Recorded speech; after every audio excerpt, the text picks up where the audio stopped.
Well, hey, everybody. My name is Jared Malott, and I'm here with my good friend Mateo and this is the Coltist, and this is our season 2, episode 2. And hey, Colts got a big road win today, brother. Yeah, finally, it's nice to get here, right after a win, spirits are high. Of course, we were just talking about this. We had the concussion to Anthony Richardson. Hmm. That's never good news. You never want that, but Hmm. he seemed from what we've heard so far, from the Colts draft, he's okay. He's going to learn from this. He's going to learn because if you watch the play, you can see that he lets up like Yeah, he 2 yards before throttles down reaching a the little end bit. zone.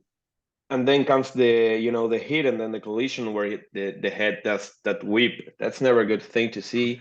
But on the right side, and we were also just talking about this, Garner Minshew looked really good. Like he Yeah, looked he looked like like a we all know pro. what he is. Yeah, he is a pro. He's a good NFL quarterback. Yeah, Like he's did not not turn the he's not ball gonna over, did not win. get sacked, completed a high Yeah, percentage of his passes, and his average depth of target was like more than 6 yards, right? So, hey, he's kind of in doing it was an improvement from what we saw week one. And obviously, the quarterback play in a win and a loss, when a 10-point win versus 10-point loss, you know what I mean? Like, it's going to be night and day, right? So, from my perspective, I always try to think about what could we possibly have could improve on, but offensively, didn't turn the ball over. Defensively, 6 sacks for this group is massive. Um, for this defense, obviously equal to win, right? But historically, in the last several years, Colts haven't really had much of a pass rush. yeah, So to go off like that defensively on the defensive front, but then also we got to give your props to the offensive line. yeah. They Uh, had get another good game today. 23 carries, 126 yards. It don't sound like much. That's 5.5 yards a carry. And anytime you're getting Jamal Charles numbers, uh, we're doing all right running the rock. Um, I also want to drop this pretty early in our podcast. I actually think Anthony Richardson got concussed last week. You know the play where he goes out? Watch that again, and there's two people that hit him. Okay. And so go back in your mind with me, if you will, to the Yeah, run to the two, and he's falling down with his back to the middle of the field, and he gets hit in the back. We can argue this all day that that hurt like a MFer, but like, yeah, yeah, but that yeah, probably sucked. But the guy that actually tackled him along the side of his body, and I don't know how else to describe it. I was telling my wife, the dragging your nuts thing, you know what I mean? Where two people meet and the one guy falls and the one guy just kind of slides yeah. his entire body over someone. Well, in that process, if you go back and watch that in slow motion, you'll stand up and be like, oh my God, I didn't see it at first. You watch the knee of that player smack Anthony Richardson in the head and his head bounce off the turf. And then he rolls over and he's like, oh, I'm out. And in my brain, I'm like, was it the hit in the back or did the guy that like tackled him when he was getting up knee him in the temple and Hmm. he bounced his head off the that hard artificial turf? The NFL football should just be played on grass. Yeah, They should just go ahead and do that. It actually probably here's what's going to end up happening for just those following along: massive class action lawsuits against the people that maintain those fields. So we need grass in every stadium. And when guys go down like that, like Anthony Richardson, I'm not at all going to sit here and try to tell anyone that if Anthony Richardson gets hit like he did today, that he doesn't get a concussion on grass. That is not what I am saying. Not at all. I'm not even saying what I brought up is what I'm like, hey, last week when he got hit in the back and came out, I actually think it was the guy that slid over him that kneed him in the head, and that's what banged his head off yeah, that turf. I'm not at all saying that if that was on grass, he doesn't get concussed either, doesn't come out either. I actually think that in both these cases, he's probably not concussed. You know what I think? They tell him to go out there until you feel like you've seen enough. yeah, Did you get what you was here for? Okay, two rushing touchdowns, two runs of over 15 yards for a touchdown out of a first year quarterback, no turnovers, completing 60+% of passes. I could keep talking about Anthony Richardson, but the reality is, I don't actually think he has a concussion. I think what they do is they put him out there and you do as much as you can do until you realize you can't do it no more. You know what I mean? Like it's not yeah. they're pulling him well before injury. They're pulling him when he's sore. You know what I mean? When he's finally like gassed, like, I'm good. Like, let somebody else come in here. You know what I mean? If you think back to last week, right there, he didn't go in the concussion tent. They didn't say he had a concussion. No, but you can go watch it and visibly see that. And then this week, obviously, very visibly, like you said, that whipping motion. Um, Yeah, that I think that happens to anybody, and you're going to be standing on a sideline. I had two guys get concussions on Friday, so it's just part of football. Um, it's unfortunate that's happening to your fourth overall pick, future Hall of Famer, in his rookie season. But I think he's learning very hard lessons very early in his career. yeah. Um, And yeah, just a random, thought I had. Like I'd much rather have that guy, learn those lessons, have a guy that is 6'4" and 250 than the guy, being 6 foot 180.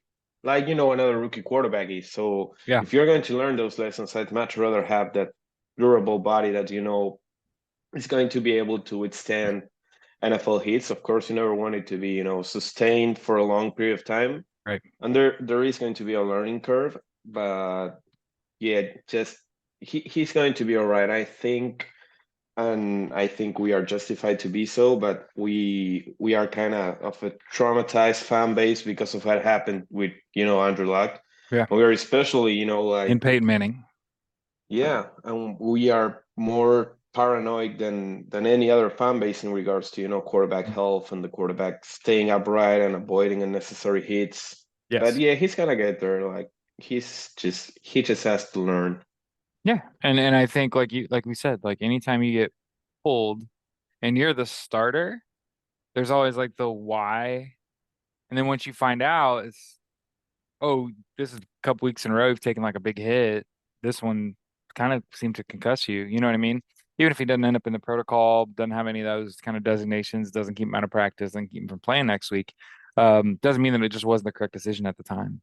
You know, and in his absence, obviously Zach Moss talked about going into this game, kind of the last time he played Houston, or no, last time he played an NFL game, he went off, right? So 18 carries, 88 yards, almost 5 yards a carry and a touchdown today. Certainly the bell cow, right? 18 carries is enough. And Michael Pittman Jr. I heard today, did he hit 22 mile an hour? So he's really Yeah, moving. I think I was saying he's really moving out there. He had 8 catches for 56 yards. Uh, we were talking before we started, we pushed record, Alec Pierce, a little light workload, but I guess when you go to your backup quarterback, maybe your two doesn't get as much love. But Josh Downs, rookie wide receiver for the Colts, 4 catches on 5 targets, so that's a significant workload. On 33, so about that's 10. He's getting 10% of the touches as a rookie. Is the way I think about it. But yeah, big offensive day. I would echo what Shane Steichen said after the game. They had 3 goals this week: score 30, only allow 20, and win. And they did yeah, all those things. And obviously that's an example of simple goal setting. And that's how you get there, right? If you don't set a course, how can you maintain and arrive? And wanted to point out, I like what I did see today out of Houston. I think CJ Stroud's going to be fine. And I also yeah, think they've got yeah, a good young wide receiver core, as evidenced by yeah. what Nico Collins, that Nico was Collins and Tank Dell had 7 catches each, um, above 70% catch rate. Um, that's good news for a young quarterback to have a yeah, couple guys that you can go to, because we've talked about this for years now about availability being really important. Well, you could tell when you look at the numbers for the Colts, wow, the Colts are really dependent on Michael Pittman Jr. 12 targets on 33 throws is roughly a third of the targets, right? So he's yeah, getting a heavy workload. They're very dependent on him. And then behind him, the leading guys in terms of touches, running backs and Josh Downs, which would be your slot, like your number 3 guy. So it's just interesting to me, the sort of dynamic between two teams. Obviously, one team wins going, I would argue winning kind of going away and let somebody back in. is how I saw that, right? This was a 31-10 game. Yeah. So 10 of those points were in garbage time for Houston. Otherwise, this is a pretty tough contest. But got to acknowledge, hey, we were kind of playing against their second offensive line, and CJ Stroud showed up in the injury report late. So he very well could have either missed some meetings because he's in treatment, and that means somebody else is getting them Yeah. taken in the meeting, taking those notes, taking those reps.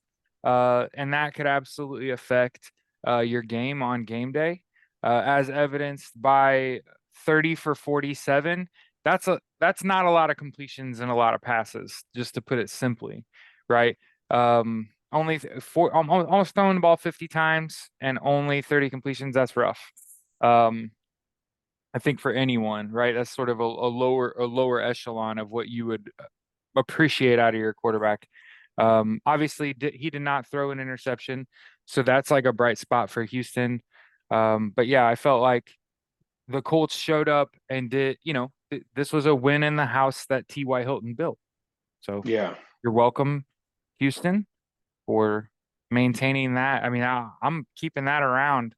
The ghost of T.Y. Hilton will haunt NRG Stadium. I mean, until he simply does not. Yeah. So the legend persists. But yeah, obviously, if you're the Colts, I'm glad they got a win, and it didn't take everything you had, right? It didn't take Yeah. They an not. insane Yeah. performance from Anthony Richardson doing this otherworldly shit that like completely mystifies the defense. What are we supposed to do against that? You know what I mean? There wasn't none of that. It was like our starter got hurt, our Yeah. backup came in and delivered. Like that's not a story you get to write all the time. That just don't happen. That backup comes in and he's sorry. He's Sam Ellinger, right? Who on paper and in college was that guy, but like at the NFL level, man, that game is Yeah. just It's not that fast. guy. Yeah. You know what I mean? The game is just fast. Obviously, now Colts get a big road win early in the season, and now I think Colts are in for a dogfight, right? I don't know about you. I don't sleep too hard on wins. Got to keep it moving, Yeah. right? Hey, you got to turn around and play against the flock, right? So this is, in my opinion, one of the worst road venues to go to try to get a win. Um, So again, we don't really know. We don't have information on whether Anthony Richardson starts or not. And it's not that I'm afraid of anyone. It's like if I'm concerned about going into a hostile environment and losing, it's fucking Yeah. Baltimore. The Ravens are tough anyway. Yeah. And then also we got them on the road. So to look ahead, they play what is it, a week from today? Yeah, it's the 17th. So Yeah. yeah, play on Sunday at 1 o'clock in Baltimore on CBS. And like I said, they're up against it, right? So 1-1 and grateful, right? Like definitely would rather be 1-1 than 0-2, like the team we just beat, by double digits. But yeah, if you can, I would just like to see a close football game and the Colts not get run out of the gym, right? Yeah. Because that's what you Yeah. see Just Baltimore do is jump out to big leads, then just play situational football the rest of the game and just maintain big lead because they're just elite. You know what I mean? They got an elite quarterback. So I think the Colts yeah. are working toward that. And of course, I think if you get Anthony Richardson back and your, O-line's got some continuity, your run game's back intact, right? Like it appeared, at least on paper, like things were going well even with a backup. That you could actually go in here and give Baltimore a game. I'm just trying to be, kind of reasonable about my thought process, right? I don't have any input on their outcome, but I can guess, you know, because I think you can get the Rams and the Titans at home, and you're following two, and actually be like 3-2, and that's kind of respectable, right? With Yeah. your only real losses coming to Jacksonville to start the season with your rookie quarterback, and then my proposed, hey, Baltimore's a tough out. Um, that's not a bad spot to be in 4 or 5 games in with a rookie quarterback, and I think if you can get to that spot, I think you'll see, to borrow some Dion terms, right? A little more buy-in from these players, right? Because Yeah. obviously, in my opinion, this season doesn't start till week 5, right? It doesn't start until everybody's back. And once Jonathan Taylor comes back and now it feels like you have a nice backfield. And if you can run behind that offensive line and score consistently, hey, you're a tough out now. Um, so yeah, the more I think about it, I'm like, hey, not the worst start to a season here. No, Um, obviously there's been I say some injuries, but like the Colts offensive line is largely intact. Um, yeah, no major injuries. not, I mean, not that I could think of. I was thinking somebody went out today. That's what I was kind of thinking. Who went out today? Ryan Kelly, also with a concussion. He left the game too. So I think Freese came in in relief. So yeah, that's French, oh, was it French? Wesley Freeze. Wesley French, I believe. So we Or have French fries. Yeah, yeah. So one of them came in because we were talking about it in the chat. Like, was that Danny Pinner? And I was like, no, Pinner broke his ankle. So yeah. it was Freese or French. Either one came in there in relief for Ryan Kelly. So yeah, that's sort of interesting now that I think about it. Center and quarterback with concussions, going into a tough road contest. I'd be concerned. Yeah, it's not an ideal combination to have. You know, you don't want to have that happening. If you ask me, this is the sort of game where I'm thinking, hey, there's no need to throw him out there.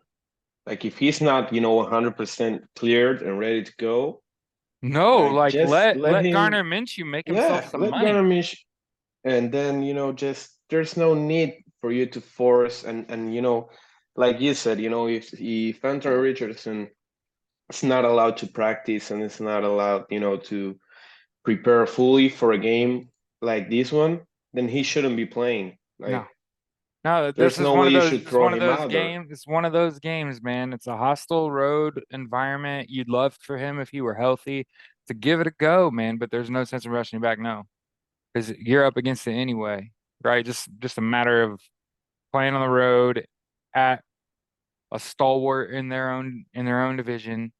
Um, and again, I'm not saying Colts go out there and lose or get blown out. That's not what I'm saying. I'm saying you're just in a situation that team's trying playing to win. That entire org top to bottom is playing to win.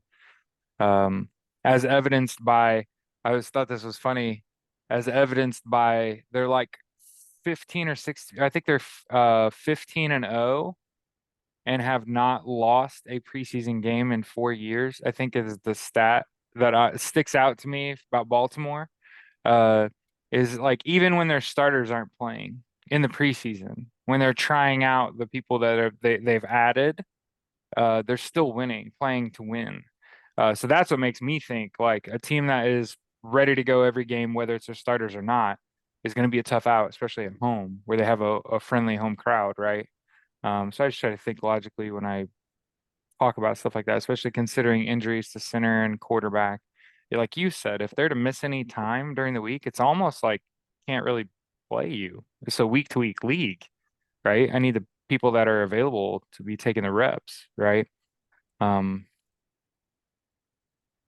and then, like I said, that's one of the things that I'll take away from this game too is like it's such a good team win that both sides of the Yeah, ball. Um, like I said, I'll take away from this 6 sacks. Run yeah, game looked good. The people that you're passing the ball to are being productive. The people passing the ball are being productive. The defense is both turning the opponent over and uh preventing them from scoring touchdowns. It was literally their job, right? So I think in any time that you come away with a win and you had positives on both sides and it wasn't top heavy, right? yeah, Like your offense scored 50, but it was a 50 to 45 game. Like it's a tough win, man. It's putting a lot of stress on a lot of parts, yeah. right? When it's like this, yeah, Um, but yeah, this was one of those I hate feeling like you're coasting. You know what I mean? When it's 31 to 10, yeah. You just know that. you know I mean, they're gonna get some points in garbage time. They are also an NFL team. You know what I mean? Like it may take them more at bats, but they're gonna get on base. yeah, they're gonna Uh, get there. You know, they're gonna get there.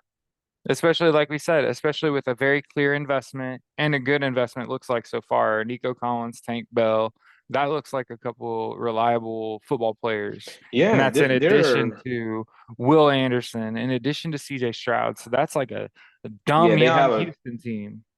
yeah they got some really good young players over there. They played. I mean, of course, anytime you're missing, your entire offensive line, it's not gonna be it's not gonna be a particularly good game. Yeah. But they showed some fight. Their defense, I believe, could have played a bit better. Like Oh yeah. they were not up to par. They struggled a bit. But No. this is a team where you're like, hey, they are still, 2, 3 years away. So yeah, there's no need for them to rush things. They didn't get any good veterans down in there. So, but Yeah, that was yeah, one it's of the things I noticed. Like they, other than I was trying to think, there's a receiver, yeah, Robert Woods. Robert Woods. Yeah, they have like that's really their vet. That's the And only that's not one. Like that that's the feels like only that's the only one. recognizable one they have. Yeah. So they're going stupid young. They have D'Amico Ryans, and I believe it was like a 5-year contract. So they're probably told him like, hey, you're in here for the long run. We know you're not making the playoff your first year, so just develop these young guys, see what they have. Let's go from there. Yep. Yeah, and don't look now. The Colts through 2 weeks are the highest scoring team in their division. Hopefully that lasts a little bit. Yeah, they have 10 points over the next team through 2 games.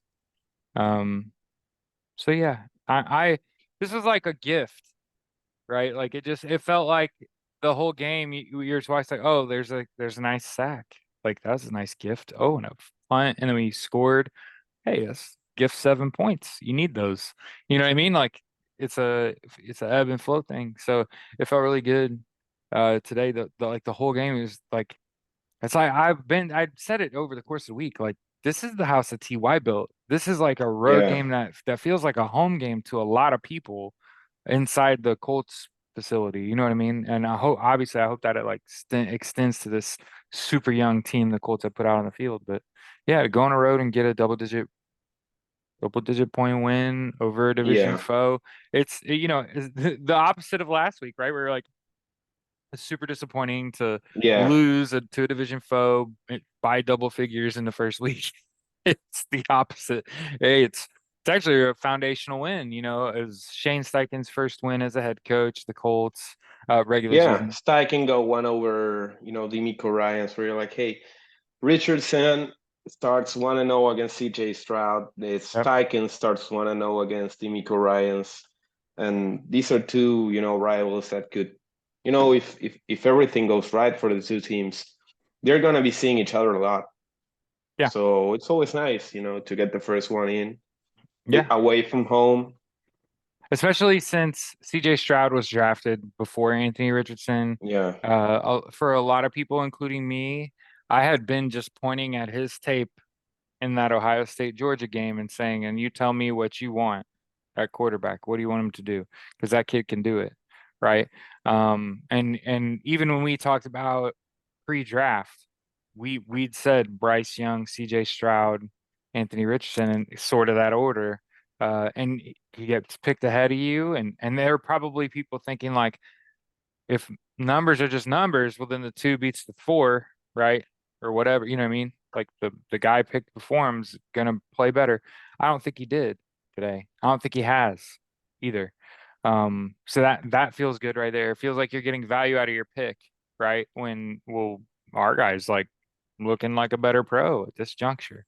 Um, that, that's I don't know, especially with it's not so much that like Anthony Richardson's look like he fit the part. It's that he goes down and Garner Minshew comes in and is like beyond serviceable to the point where he potentially is attractive to like the Jets, like you were saying, hey, if Garner Minshew actually ends up taking the reins and playing the next couple games for the Colts because they're taking it slow with Anthony Richardson, like, did the Jets reach out and say, what'll it take to get his services? Obviously we had kind of talked about I'm not a Zach Wilson guy, so I'm absolutely on the market if I'm the Jets trying to replace Aaron Rodgers. There's doing a Yes. fool's errand of In terms of expectations for the Jets, right? Because coming into the season, they thought they was winning the whole thing, and then today they got Yeah, blown nah, by yeah, just Buffalo. Um, just yeah, it's like you said, like it. What's better for your franchise? Anthony Richardson clears concussion protocol, comes back and plays games 3, 4. We get JT back game 5, and we're off and running. yeah, Sure, sounds good in theory. Good luck getting there. And then what sounds better? Garner Minshew actually has to start games 3 and 4 just for the sake of this fantasy world I'm living in, yeah. and comes out and balls the hell out. And then it puts teams in that position like, well, seems like they have like two starter worthy quarterbacks. You should take one of those off your hands. Obviously, you're not going to Yeah. give up Anthony Richardson, right? And it's like, Nah, well, no we'll take way. Gardner Minshew off your hands. What'll it take? And it's like you said, if somebody throws a first round pick at you, or would you trade Yeah, Gardner you're Minshew taking. Yeah, after he, yeah, you know, or yeah. is he that valuable to your quarterback room? And you absolutely do not want to trot out Sam Ellinger, your emergency quarterback, under any I mean, circumstances. for a first round pick, I think you're. I mean, even for remember, Garner Minshew is just on a 1 year deal. Yeah. So even for a third round pick, second round, I would save him for a fourth or a couple of fourth round picks. Hmm. Perhaps I'm doing it and I'm considering it. And for the Jets, you're getting a much better quarterback than Zach Wilson. You're getting a much better guy than that, a guy that proved Right. he can come in and play. I mean, he's not gonna be as good as Aaron Rodgers. He's not gonna make those amazing throws. He's not gonna be, the leader of the offense. But if you give him something that works, he's gonna get you there. Like he's not Yeah. gonna blow things. And the Jets do have a pretty nice little wide receiver group, pretty nice running back room. You know what I mean? Like they are an organization that is really kind of a quarterback away from looking a lot more formidable than they did today. Um, well, it's like you said, what is more valuable to you? A couple games of raw experience for your rookie quarterback, or maybe give Garner Minshew some run. Let's see what we can get out of him. You know what I mean? Yeah. Because like you said, he's only on a 1 year deal, so that almost puts a premium on dropping him off, right? Because if you can get, like you said, a couple fourth round picks for him, yeah, he's on a 1 year deal. Get him out of here, right? So it's unfortunate, fortunate. It's the blender that if you're not the clear number one quarterback in the NFL, this is the sort of blender you can get put in. Because that would be going back to a team, right? Didn't he play for the Jets? Or Nah. did he play for the Uh, Eagles? Did yeah, Garner I actually believe it play for was the Jets? Jags, and then Eagles. I'm gonna look it up. I could be wrong. I'm fully capable of being wrong.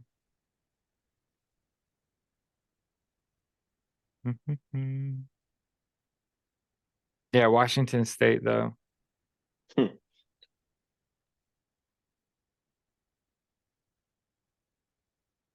Northwest Mississippi, East Carolina, and Washington State. Yo, it's crazy. I never realized that. Garner Minshew, when he was in college, started out in Mississippi.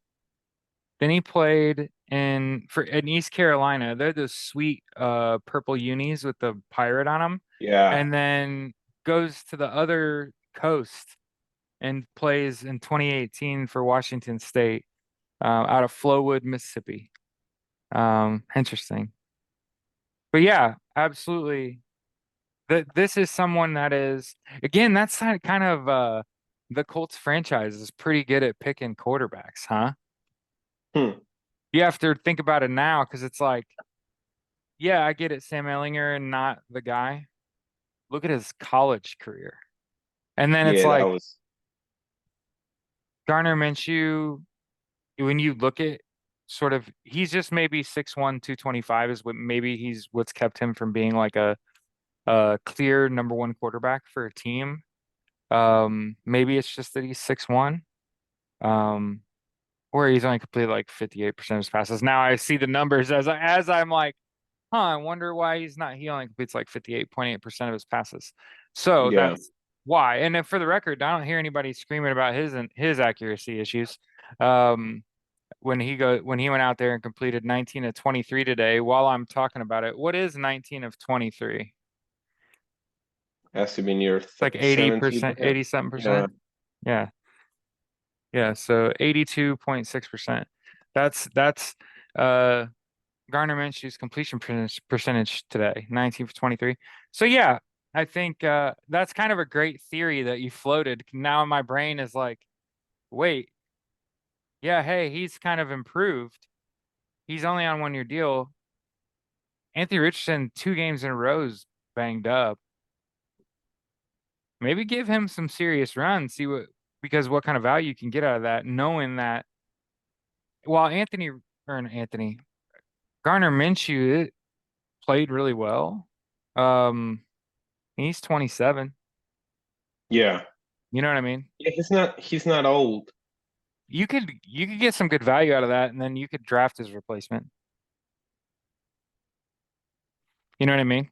Like use one of them 2 4th round picks you get yourself a backup quarterback. You know what I mean? You can get somebody that's maybe like Yeah. a better a little more accurate a passer.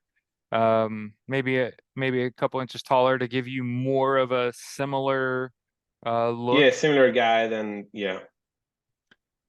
So yeah, that's cool. I was like, when you're having a conversation with somebody and you're like light bulbs, like, hey, that's a cool idea. You know what I mean? That could have a Hopefully. a That positive impact on the franchise in the long term.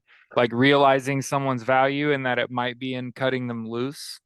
Um, I that's mean, pretty. yeah, the only candidate, I have so far that I say, okay, these guys could realistically come in and make a trade offer is the Jets. Because you'd hate to have, such a talented roster go to waste for an entire year. Yeah. And, if Richardson, keeps taking these many hits, then Minshew's probably gonna get a lot of playing time. And that, could end up working because who knows? They might come in and make an offer. Knowing that until Anthony's ready to come back, it's probably Sam Ellinger, right? But I don't know. It's like you said, like I'd rather be sitting there going, hey, I got a pick out. I got a, 3rd or 2nd round pick. Gosh, now I'm dreaming. Like, what if he goes like 3-0 here? You know, you know what I mean? It's like Yeah. Jets are really hurting. What if they go 0-3? And then it's like, where are we tipping at? I was on the originally, I was like, yeah, I don't know about 1 game, maybe like you said, a couple 4th rounders. But now I'm thinking like the Jets really do have like a roster that could win their division. And like, if I'm the Jets, are you willing to throw something significant? You know what I mean? Like you were saying, like a 1st or 2nd round pick. Hmm, Yeah.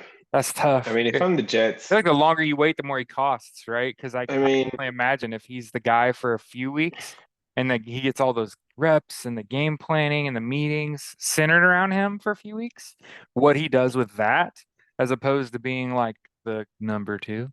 You know what I mean? Zach Wilson, he completed 44% of his passes Oh, for 170 yards, a oh, touchdown, and 3 interceptions. oh, I mean, it's not poor only guy. not only that, but you're gonna, the New York Jets fan base is it's not particularly a patient one, Mm-mm. and they might be running out of patience. And you had all these sort of expectations build up with Aaron Rodgers, and first series it all goes to shit.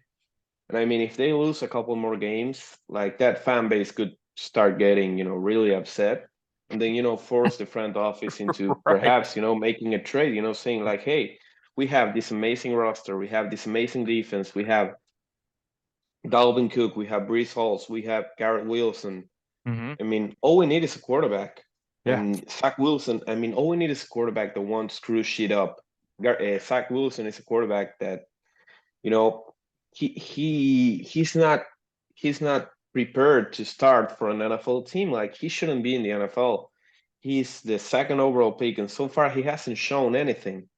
Yeah. Well, I Like mean, heavy is the head that wears a crown, right? Like I think it's like I think we were talking about that before, where I was never really a big on Zach Wilson. He went to BYU.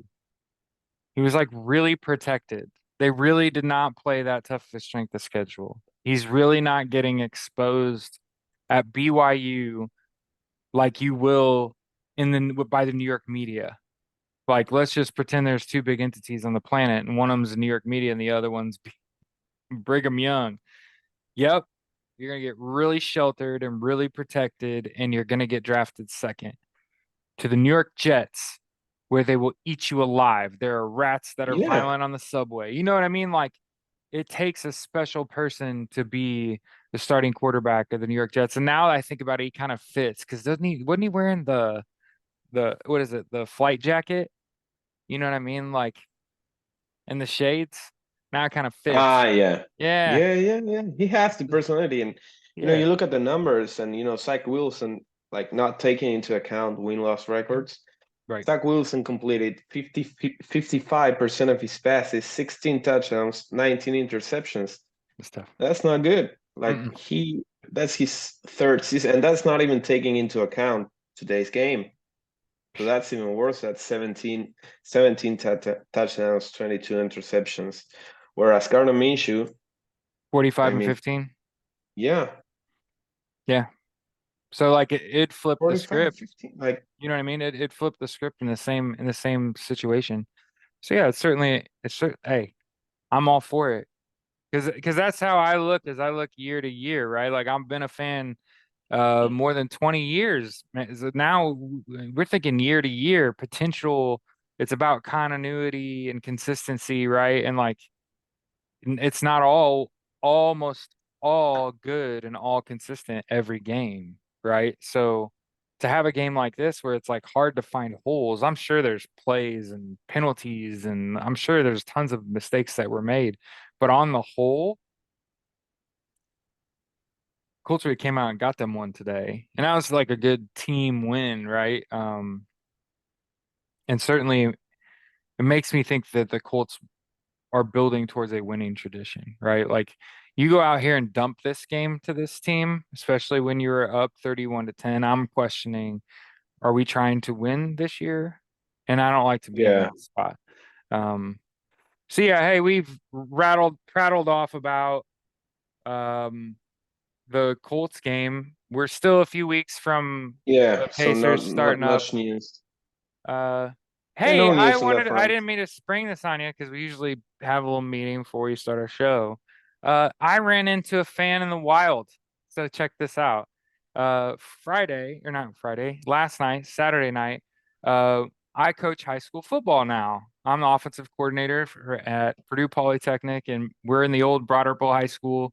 We're playing 8-man football for our first season here, and we had a game last night at McCutcheon High School in Lafayette, Indiana, on the south side, against Faith Christian School. Um, Tough game. We only had 10 players. We're short staffed. We lost like 50-24. Well, after the game, a coach from Faith Christian School walked straight up to me and they're like, "Are you Jared Malott?" I'm like, "Yeah, hey, what's up, man?" Hmm. And he's like, "I've been reading your blog for years. I've been reading Stampede Blue for like over a decade."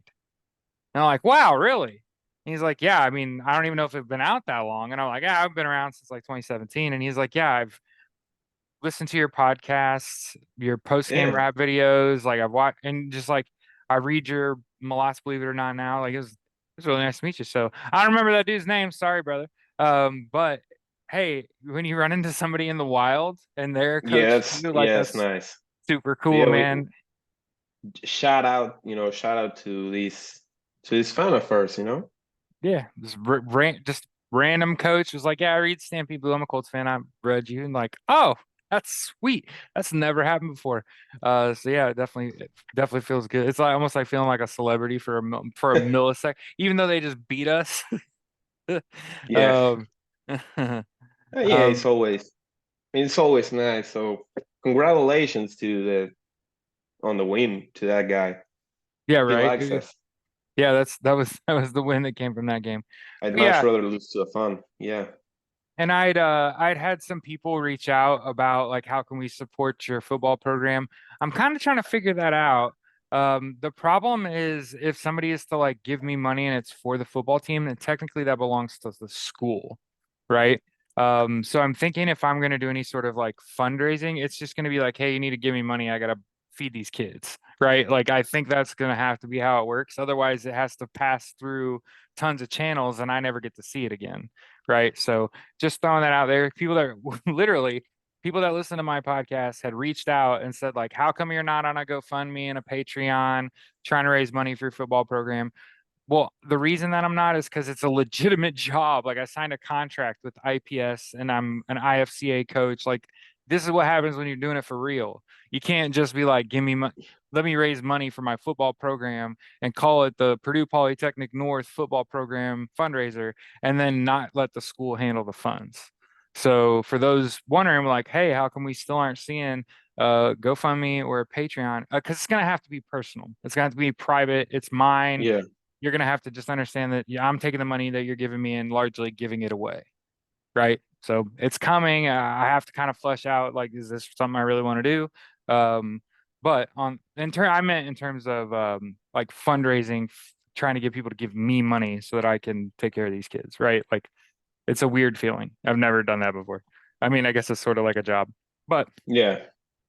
I wanted to throw that out there too. But yeah, obviously great team win. Colts play next Yeah. week in Baltimore. So enjoy the week, everybody, and we will see you Yeah. See you at, next week. we'll see you after next week's games.